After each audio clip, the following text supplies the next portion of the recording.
again will ask the same question, whether human intervention in the order of things, in the natural order of things, is something that should be done at all.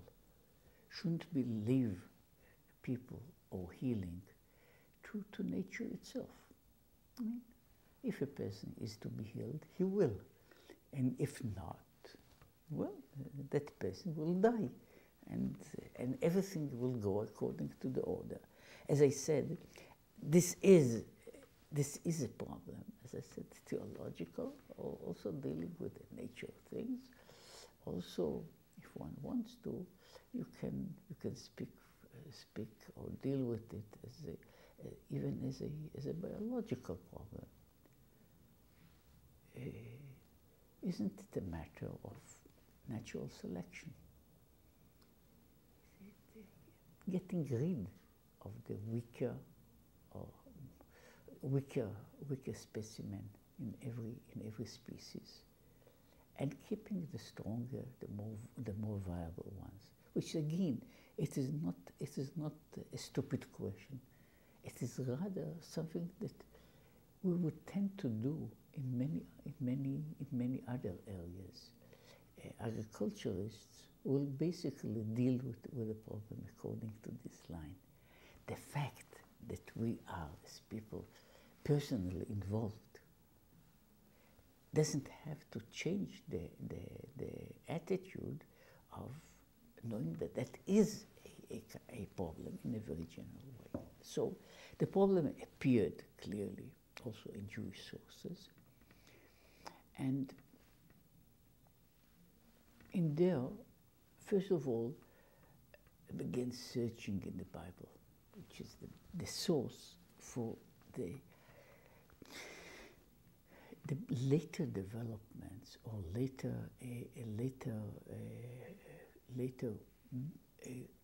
books and dealings with theology and religion are always going back to the Bible. So in the Bible, on one hand, in the Torah, which is in that sense the more important, or at least the part that is far more by nature of a law and not just of a preaching or poetry. In the law, it is mentioned, even though not specifically, but it is clear enough that medicine is at least permitted.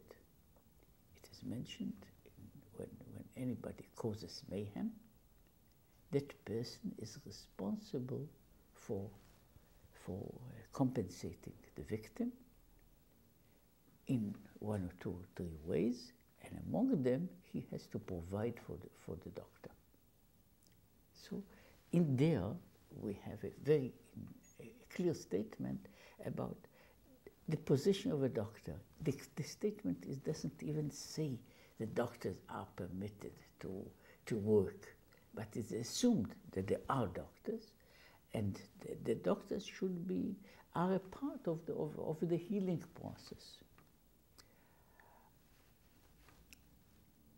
That, in many ways, also became the accepted Jewish view, even though, again, the few places in which doctors or relationship to doctors is mentioned, it is not that clear. We have in the Book of Kings, or in the Book of Chronicles, we have one of the complaints about the king, Asa, is that even when he was sick, it didn't ask from God, but he went to the doctors. Now that seems to be an accusation, which one can read in slightly different ways. One can read it, of course, that the king should have at least also added a prayer to his visits to the doctors. one can also read it as a kind of a clear negation of the use of doctors. Incidentally, within the generations, the problem was dealt with in more than one way, and there were even some scholars that wanted to make some difference between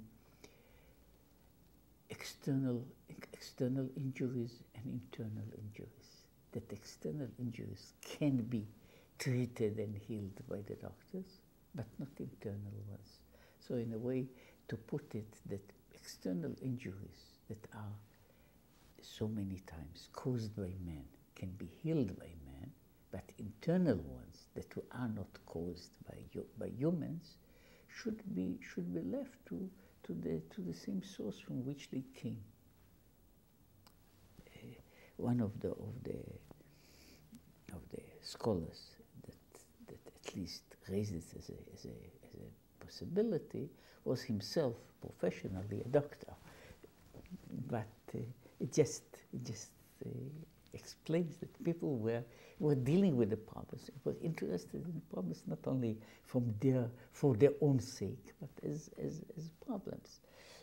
In that way, we have, for example, something that is found in the Midrash, also mentioned in the Talmud, and that is that the King Solomon, or some say the King Hezekiah, destroyed all the medicine books.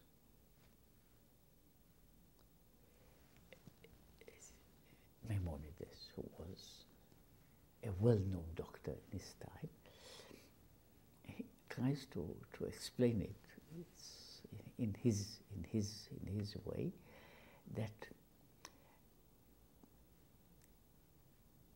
those books of medicine, which surely were in existence, because we know that it's possibly another side of the subject. We know that they were practicing medicine, and quite elaborate medicine, and the people who did the medicine had to have some kind of a material to study from.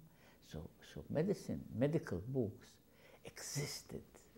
They existed incidentally many years before the biblical times.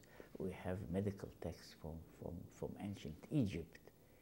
So that is nothing strange about them, but as it is, destroying them seems to be a point. Now, Maimonides, for example, thinks that these books were really not books of medicine, but books of folklore that used charms, amulets, and so on, and therefore they were destroyed as a fight against superstition, not against a fight against medicine. Well, one may also say that he was biased as being what I call a famous doctor in his time.